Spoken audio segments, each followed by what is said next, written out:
And I will get my slides up here.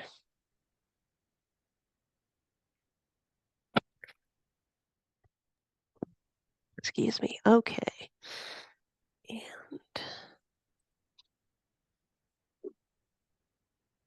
all right. Well, good afternoon, everyone, and thank you for joining me for today. For our webinar today is on improving your grant writing skills, and the session will last for about 40 to 45 minutes, and there will be time at the end for questions. If you would like to ask any questions as I move through the presentation, please feel free to type them in the chat box, and I will try to answer them as we go. If I don't get to them right away, just hang tight and I will be sure to answer them before the end of our session. All right, so let's begin. So, as you know, my name is Keturah Cappadonia, and I've been the outreach consultant here at STLS for about 6 years. And before that, I worked as a children's librarian and the director of a small rural public library. I've written several grant applications, some that were successful and some that were not successful. I've also served as a reviewer for grants offered by the American Library Association, the National Library of Medicine, and the Arts Council of the Southern Tier. And I assist STLS members with all sorts of aspects of grant writing. So please always feel free to let me know if there's anything I can help you with. And that picture is just my cat, Gordy, who is my most helpful assistant and loves to hang out when I'm working at home and help me with my projects.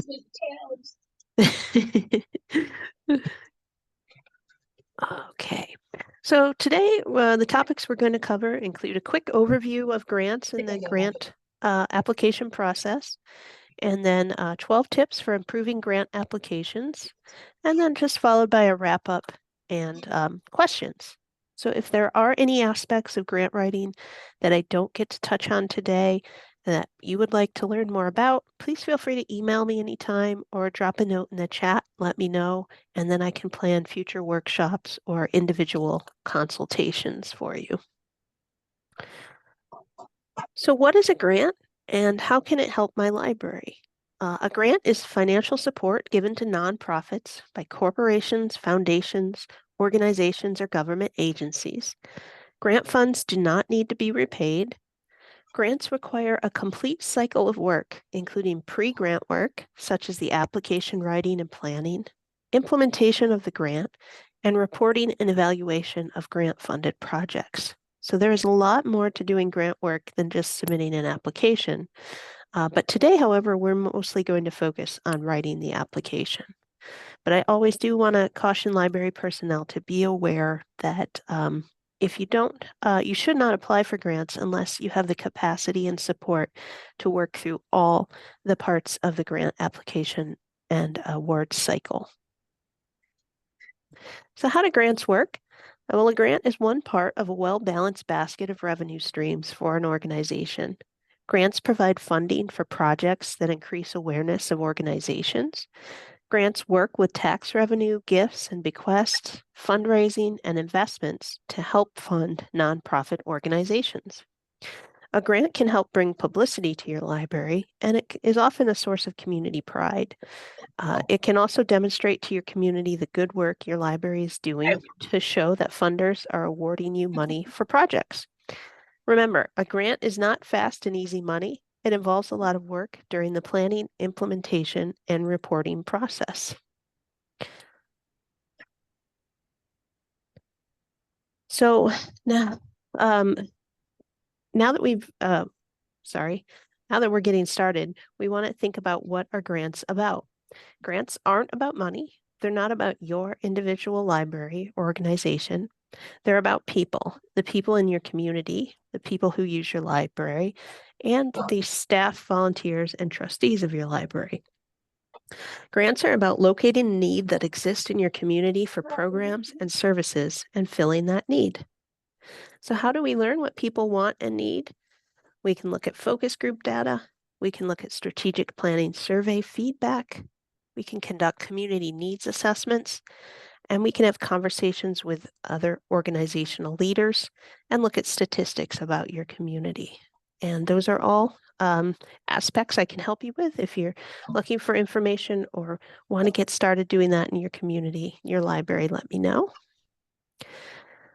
So let's quickly look at types of grants. We'll talk about 4 types of grants. The majority of grant opportunities for libraries are project grants. These grants can help your library support a specific program or project for a predetermined period of time. So basically that's, for instance, our STLS outreach mini grants. Those are timed grants that will help you implement a project to focus on outreach on underserved populations in your community. A capacity building grant can enable your library to do more in a particular area. These grants fund a process rather than a project. They develop competencies, strategies, systems, and structures in order to improve organizational effectiveness. These capacity building grant activities strengthen an organization to grow its impact and accomplish its mission and goals. We did see quite a few of these opportunities during the pandemic when libraries and other organizations needed to pivot to meet changing needs of communities. So capacity building grants are ways you can help fund that kind of work. Operating fund grants, they're not plentiful. There aren't a lot of them out there, but they help provide operating expenses such as staffing and your day-to-day operations. They're highly sought, but extremely rare to find. Unfortunately, they're sort of like a unicorn of grant writing. An in-kind grant can provide non-monetary help, such as books or equipment or personnel support. These grants are sometimes available to libraries to provide books and other library materials. You'll see these a lot of times from library professional organizations such as ALA and its various sub-entities. So before you begin writing a grant application, you'll want to conduct an initial assessment and ask yourself the questions on the chart before you get started.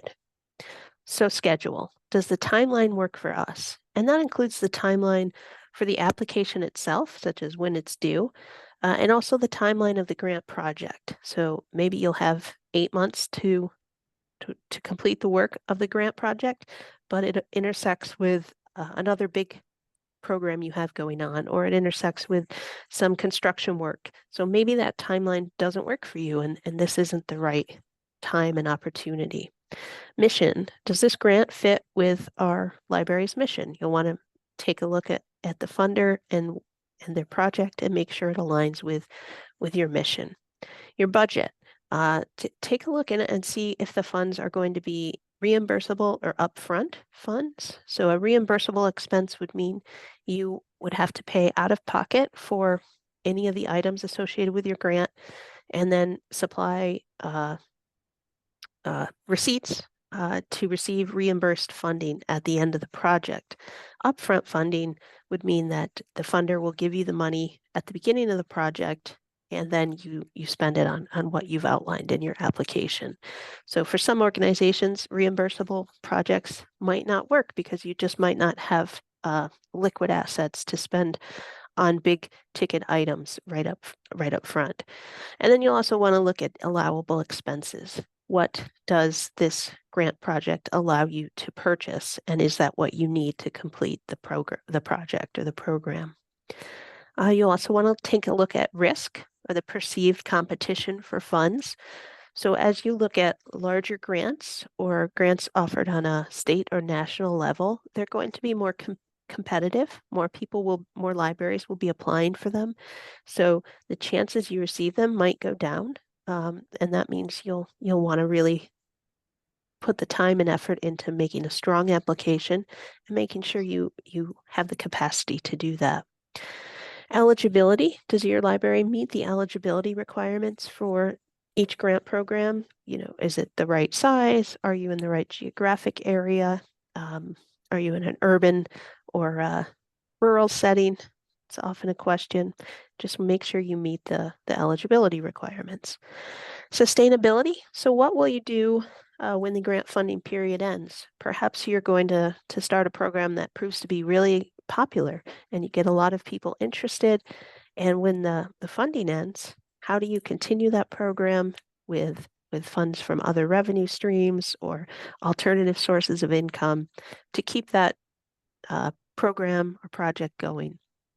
And then capacity. This is last on my list, but it's certainly not the least important. It's important to look at this to understand if your staff can do this work, the work required of a grant project, in addition to their normal responsibilities. So we don't want to overburden anyone, but there are ways to shift responsibilities among staff or volunteers so that hopefully the work of a grant project can be done concurrently with regular work duties. So just a few reminders. Grants are not a major part of your library's finances, and they should not be relied upon for long-term or repeated funding. So many experts in the field agree that a healthy nonprofit should never depend on grant funding for more than 30% of its total operating budget. A grant is not a sustainable funding source. Most grants are available to libraries to fund projects for a specific period of time, and they are very rarely able to be used for operating costs. So you're not able to depend on a grant. You don't know whether you'll get a grant or not when you make your budget for the year ahead. So you just have to keep in mind that they're just not sustainable, and they're nice to have, but they're not things you can depend on. Applying for and accepting grant funds is similar to your library signing a contract. So your library is stating in writing what they will do with the money they receive through a grant, and they're obligated to spend the funds and do the work as written in the application. So not fulfilling grant obligations can jeopardize the library's eligibility for future funding and give your library a bad reputation. So when you are filling out these applications, just keep in mind that if you accept the funds, you are signing a contract. So let's talk about 12 tips for improving grant writing skills. And we'll go through each tip in the following slides. And I will send out the slides from today's presentation along with a link to the recording so you don't have to write everything down today. So our first tip, follow directions. So make sure you read all the requirements of a grant before you start writing your application. Make sure your organization meets the requirements of this specific opportunity. So include all the information requested for each question. So for example, if a prompt says, describe the community your project will serve, include demographics, location, etc., you will want to write a response that includes all the information they requested in the prompt. So you will want to include demographics, location. Make sure you don't skip that because the reviewers will notice if that information isn't included and they specifically ask for it. Following the directions provided by the funder will help you effectively plan out your grant proposal. So make sure you understand all directions before you begin writing. I encourage you to read the instructions once, twice, maybe 3 times, just to make sure that you are ready and you understand the application before you begin. So tip number 2, map out your goals and make them SMART. Goals are an important element of your grant proposal. You need to understand your goals to truly understand your project. Mapping out your goals in advance will help you prepare a strong proposal. Mapping out your goals will also help you determine how you plan to track and evaluate your success. You will most likely need to list these goals and describe your evaluation methods in your grant proposal. So having clear goals that follow the SMART guidelines will help you make your grant proposal stronger. SMART, as you see on the screen, is an acronym for specific, measurable, attainable, relevant, and time-based. S is for specific, so a goal should be linked to one activity, thought, or idea. M is for measurable. A goal should be something you can track and measure progress toward. A for attainable. There should be clear tasks or actions you can take to make progress toward and achieve a goal. R for relevant. Why are you setting the goal you're setting? Your goals should align with your values and your long-term organizational objectives. And T is for timely or time-based. Set a realistic, ambitious end date for task prioritization and motivation. The SMART method provides a way to measure your progress and be accountable for your success. It can be used in many other areas of library leadership, as well as grant writing. Allocate time wisely.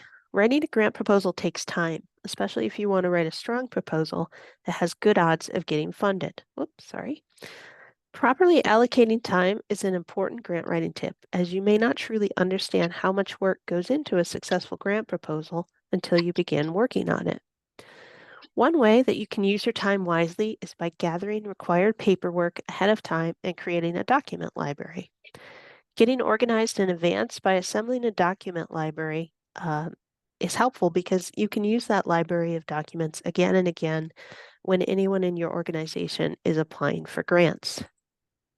So information to keep handy in a document library could include the following: 501c3 documents, or your EIN, your legal organization name and bylaws, your mission statement, a short history of your library, short bios of key staff, a list of current board members, your board-approved annual budget, your most recent audit or 990, letters of support and recommendation, and the annual report to the community. Other information to keep handy specifically for your library would include your service population numbers, the number of registered card holders, number of programs, number of attendees in previous years, and circulation statistics. So our fourth tip, research. Researching information related to the funder, your project, and your audience will help strengthen your grant proposal. Go online and look at information about your funder on their website and through media stories. Learn what the funder's mission is and try to learn what grant projects they funded in previous years. Learning about similar projects is also helpful because it will help you gain insight into what has been successful and what has received funding in the past. You can read about other grant-funded projects from libraries in your region or your state, and knowing what other libraries are doing and what services are trending will help you get some good ideas for your own grant projects. And you've probably heard librarians say this before, but we are always happy for people to reuse our ideas if they find some value in them. Go ahead, copy, recycle, duplicate. Fifth tip, make relationships. It is important to remember that grants are heavily based on relationships. Having a past relationship with a funder is one way to help your proposal stand out. And in order to establish and keep those relationships with funders, you need to make sure you follow all requirements when you receive a grant. If you do not have a prior relationship with a funder, establish communications before you submit your grant application. Reach out via email or phone and introduce yourself and state your interest in the grant program. Ask any questions you may have. Be friendly and positive in all communications. This will help establish a good relationship and help ensure your grant is not just another anonymous application in a pile. And also necessary for maintaining those good relationships. If you receive a grant, make sure that you complete all reporting in a timely manner, and also find ways to reach out and thank the funder.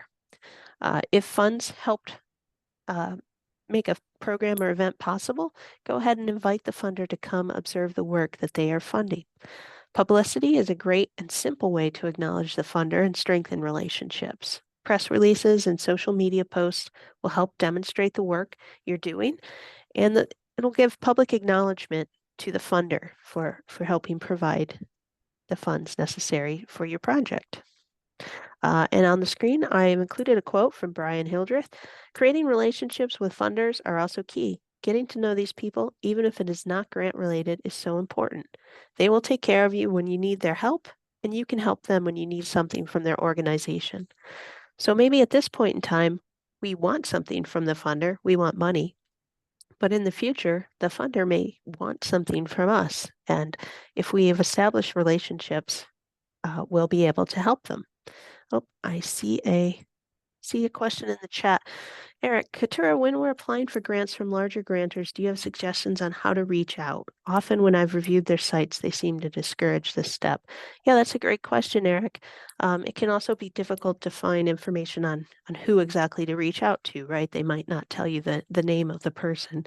But I don't think it ever hurts to do a cold call the organization, ask for their community relations department or the grant department, see if you can get through to someone, even if it's just an administrative assistant. Just leave your name and let them know you're interested, and hopefully that message is passed on to someone, and that can just stand out and help, so that when those grant reviewers are reading through a pile of applications, they can say, "Oh, Eric House, I recognize that name. I know he called to show interest." And that can just add a little bit of strength to your application to show how passionate you really are about this project and receiving the funding. Strong partnership letters. They can help persuade a funder to support your work. Many funders look favorably on partnerships between multiple nonprofits because these are opportunities to get more bang for their buck. Some grant makers do require partnerships for you to be eligible, so make sure you note this when you're reading through the eligibility requirements.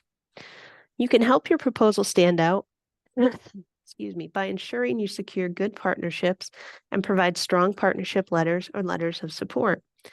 So a strong partnership letter will demonstrate the commitment of the partner to the project, confirm the need for the project, explain the role of the partner, and provide information on any past successes with a specific partner. So maybe if you've worked with that partner on other programs in the past, they will be able to note that in the letter, that they've worked with you, that you're responsible and a good partner. One thing I would especially advise is to allow your partner a lot of time to write the partnership letter.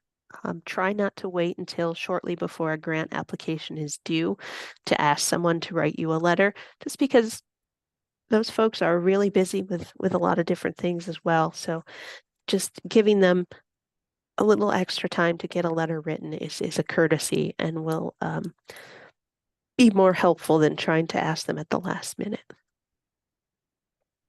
And looking for possible partners in your community. As I said, some grants require you to have a partner. It can be difficult in some of our really small rural communities to find partners because there aren't a lot of other organizations. But if you look hard enough, you can find folks in lots of different places, like a school. Most of our communities have schools, healthcare facilities, groups such as the Rotary, the Lions Club, Scout groups, United Way, veterans organizations, can look to your nursing homes or assisted living centers, any local foundations, even your fire department, police department, or chamber of commerce can be good partners for these projects. So don't ever feel scared to reach out and ask, because you never know what kind of great partnerships you might be able to form.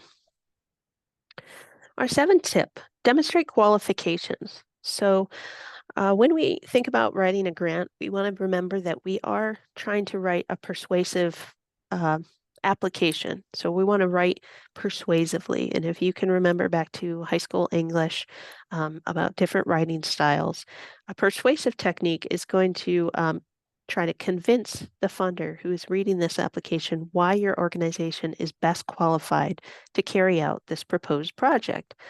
So include information about the relevant past successes and describe the qualifications of your staff that relate to the project. So if you've received other grant funds, go ahead and write about that. If your staff have done some really great work, keep that. Put that in there. Include any information about past accomplishments, awards, and milestones. Include individual success stories or case studies that prove your organization's efforts have changed the lives of the people you serve. And include your track record with other grantors and also include information about board members and key staff skills and experiences. Some grant applications will ask you to include a resume of staff who will be managing a project. So that's some information you might want to keep in your document library. But all of these elements will go a long way improving your nonprofit's qualifications. Don't skimp on the details. Funders want to read all about you, and they want you to persuade them that you're the best shepherd for their money. 8, use your budget wisely. So another tip for grant writing success is to use the project budget to paint a clear picture of your intentions. So the grant budget shows the funder exactly what their funding will be used for. It will serve as proof that your organization has considered the true costs of running the proposed project or program. Realistic costs supported by real data are important for both your library and your funders. Inflated costs will make your organization appear wasteful, and underestimating costs will cause grant makers to doubt your estimates or could result in an underfunded project. It is also important to demonstrate how you will leverage the funds you are requesting. So by leveraging funds, that can mean using them in combination with additional resources, such as other grants, sponsorships, in-kind donations, or even volunteers. Funders appreciate seeing that they're not always the only source of funds for your projects. So it can add a lot if you can demonstrate how you're leveraging your funds in combination with other areas. Number 9, sell your library. So it's important to keep in mind that great grant writing is great storytelling. You're telling a story about your library and your community. So one way to think about it is to think about you selling your library and the work that you do. So your grant proposal needs to explain why your library deserves to be funded. And to explain that, it's important for you to tell your story as if those who are reading it have no prior knowledge of your library or your community. So the story you tell needs to provide enough detail about your library to demonstrate why you're the best fit to complete your proposed project. Successful narratives help the reader envision your community in order to have a context upon which to envision the proposed funded project. Use a combination of descriptive language, relevant statistics, cultural social heritage, major employers or industries, socioeconomic shifts, and other details that help your community spring to life in the minds of grant reviewers. If you're feeling stumped, consider visiting websites from your local Chamber of Commerce, your Visitors Bureau, or Tourism Bureau to see how they describe your library and how they describe your community to folks who may not have been there before. And the one thing I just always want to keep in mind is for you to keep in mind that funders may not, probably don't know your community. So always just assume that they've never heard of your town, they've never heard of your organization, and you're starting with a blank slate. Our 10th tip is to elicit emotions. So another storytelling principle you can apply is to utilize emotions. If it's applicable to your project, use emotive language to pull at the funder's heartstrings. Helping grant reviewers form an emotional connection with your library and your project will help your proposal stand out. Keep in mind that the folks who are reviewing your grant application are just like you. They're human beings. They're people with emotions, preconceptions, preferences, and ideals. A successful proposal will acknowledge this and not depend entirely on facts and figures. Persuade the reader with appeals to emotion or community. Help reviewers feel your passion. Write in such a way that those reading your proposal will understand what makes you enthusiastic about your project. This is one area in which libraries have a great advantage because a lot of people have good feelings about libraries. We're trusted. We're seen as valuable community assets. So you really want to play that up in your application. So for instance, looking at these photos, what emotions might they elicit for you? I've included photos with children, with a therapy dog, and with some older adults doing a painting class, and they're all smiling. They look very happy. So these are all examples of library programs, real life programs, and I'm sure you've probably seen some of these or very similar to these at your own library. So how would you put into words these photos or the scenes that you've seen of real people participating in activities? How would you put that into words to connect with the people who are reading this grant application? Just keep that in mind when you're writing, that facts and figures are really good, but emotions and feelings are also equally important. So after emotions, we want to talk about data. Back it up with data. Data can be used to demonstrate the importance of your work and help persuade the funder that their investment will have a large impact. Data could include information from your own library, such as CIRC statistics, program attendance, and then demographics from your community and the audience you plan to serve, such as census data. Try to include with your data descriptive information that highlights pockets of need. So some of the statistics you could use for this would be average age of population, population density, the presence or absence of public transport, the unemployment rate, the education levels of your population. So most of those will show that there is need in your community for your project, which helps reinforce the need and why funders will want to give you the funding. Some of the data sources you can use, I've listed them here. If you're writing an application that is for a program with children or families, you can look at the New York State Kids QUIC, which is the Kids Wellbeing Indicator Clearinghouse that has a lot of data on youth in New York State. There's also the Kids Count Data Center. It's a national source of statistics. Census data, always reliable, and has been updated with 2020 census data. So check that out. And then you can look at the state Department of Labor for labor statistics, unemployment statistics, or you can look if you have a program that's dealing with health and well-being, you can look at the New York State Health Department or your own county health department to find up-to-date health statistics. And our last tip, but again, not the least important, is to create clear evaluation methods. Evaluation is probably the question I get asked most about when folks are writing grant applications, because evaluation can be complicated, but it's an important part of your grant application. So there are two reasons why evaluation is so necessary, especially when applying for grants.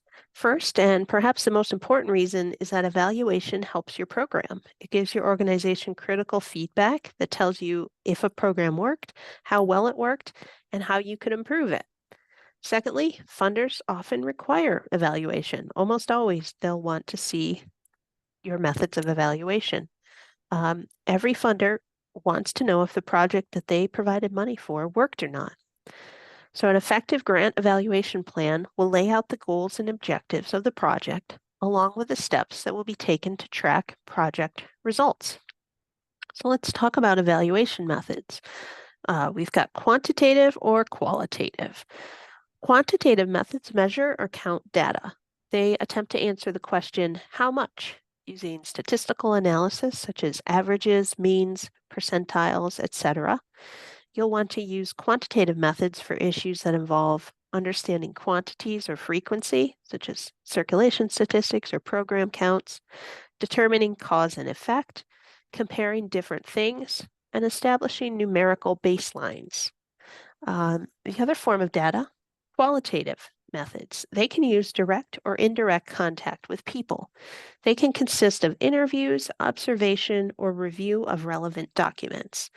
Use qualitative methods for questions that involve understanding the feelings or opinions of people, to gain insight into relationships or patterns, to gather multiple perspectives on a particular subject or problem, or to identify approximate rather than exact information. So some of the types of qualitative measurements could include focus groups, observations, surveys or questionnaires with space for open-ended answers. Then quantitative measurements can include door counts, RSVPs, circ statistics, database or website hits, social media statistics, or surveys or questionnaires where people rank or pick from predetermined choices. I see we have a question. Let me look at that. Eric says, I've also found community action groups like ProActions community surveys useful as well. Great. Thanks, Eric, for mentioning that. Yeah, absolutely. If another organization in your community has done surveys or gotten community feedback, you're definitely that's definitely a great place to look for information about your community.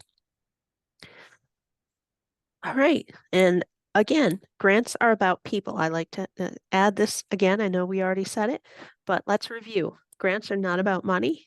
They're not about your organization, your library. They're about people, the people in your community, people you serve in your library, and the people, the staff, the volunteers, and the trustees who help make your library possible. Grants are about locating a need that exists in your community for programs and services and filling that need. So here are some final reminders to keep in mind when you're writing your applications. Again, follow specific application instructions, meet deadlines, set realistic budgets, submit proposals which demonstrate thoughtful planning, make sure the project meets the purpose of the grant. Your application language should echo the grant guideline language. You'll want to have at least 2 other people proofread your application before you submit it. And you'll want to make sure you communicate with the funders before you submit. Some common mistakes that grant reviewers see and that you'll want to avoid include you did not tailor your ask. So maybe you have a grant application you submitted, it didn't get funded, but then you use the same application, the same language. Again, you just copy and paste into a different form. That's not ideal. There is some information you could use that's very similar, but you'll always want to make sure you're individualizing your grant application for each opportunity. Shoehorning. Shoehorning would be when you have an idea for something that you want to have funded and you try to make it fit a grant opportunity, even though it might not necessarily fit what that funder is trying to fund. You try to fit it in with a shoehorn and make it fit. Missed deadlines. If they say they need that application submitted via the web or the email at 11:59 Eastern time on Friday night, make sure you get that done. Don't email them on Monday morning and say, I'm sorry, I missed the deadline. Can I still submit? Like that's just not a great practice, and it just doesn't make you look great. Being a stranger, so not making some sort of contact with a funder who you haven't spoken with before. Sloppiness, including typos, misspellings, punctuation issues. If your budget doesn't add up correctly, those are red flags. Lack of effort. Having reviewed some grant applications, I can tell you that it's easy to tell when someone hasn't tried very hard on their application or hasn't spent a lot of time working on it. So you'll want to just make sure that it really shows the effort you've put into this, the time and consideration you've spent thinking about it. Hyperbole and jargon. So try not to use words like, and I've done it already here today, like circ. I said circ statistics. Make sure you spell that out, circulation statistics, because the folks who read your application might not know library terms. They might not know what ILL stands for or ILS. So try not to use that.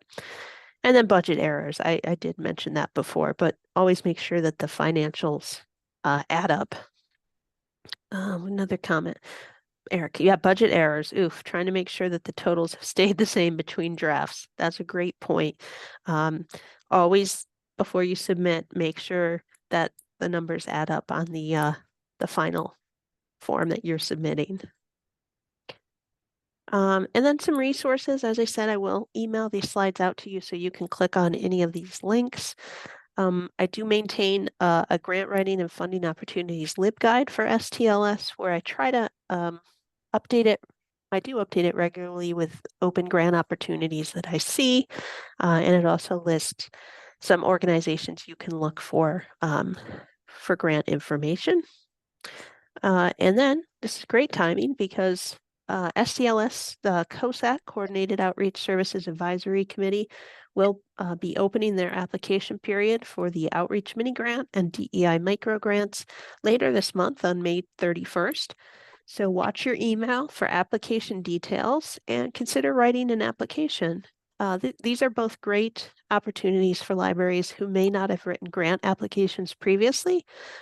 These are a great way to get introduced and to submit your first application. And if you need any assistance with those, I'm always here to help through any of the process, whether it's writing the application, reviewing it after you're done, coming up with ideas. Just reach out and let me know. All right, so we're coming to the end. Eric says, how do we make sure we're on the correct listserv for those emails? Well, Eric, I send those out on the adult, director, and youth listservs. So you hopefully are on one of those. I can make sure that you are. I can make a note about that. And then I'll also be posting the information about those on our website. And I do still send a print copy of the application forms through the STLS delivery, so in the green pouches, just for folks who maybe don't check their email as regularly as others. So hopefully you'll see them in one of those areas. If it comes, to be May 31st and you don't see them, feel free to reach out and I will personally get you that information. Do we have any other questions? Anything else I can help you with today?